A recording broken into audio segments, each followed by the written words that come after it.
Anyone who has driven or walked around a college campus has seen it. Students talking and texting on their phones. Whether it's making a call, looking up something on a search engine, or just updating your status, there's not much phones can't do these days.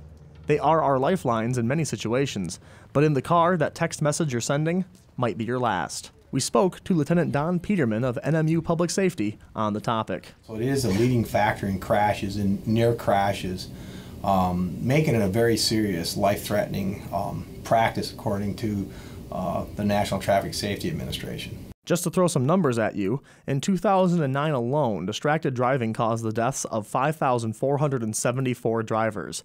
That's about 16% of the total auto wreck fatalities that year.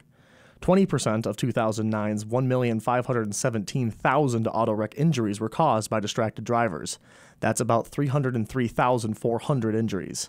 While all these numbers may not say much, Lenny Scheibel, health promotion specialist at Northern Michigan University, summarizes the issue at hand. As we all know, just a minute distraction can cause a major problem, a major tragedy, and some of those things can't be fixed. You know, once we have a problem, once we have an injury, once we have a fatality, we can't go back. 16 to 29-year-olds have the highest percentage of fatal crashes as a result of distracted driving. A lot can happen while you're distracted in the car.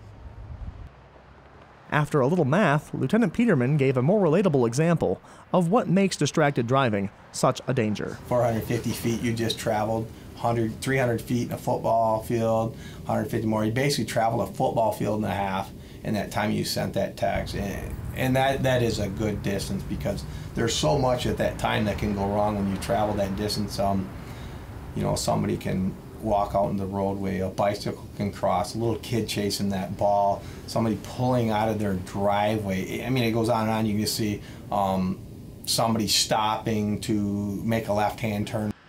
Lieutenant Peterman also went on to describe safe driving tips so people can drive without being distracted. When you're driving, you can't be texting and doing those other things like the grooming that. And some important things are be familiar with your vehicle. You know where the buttons are for the heat and different things like that, so you're not looking down, taking your eyes off the roadway.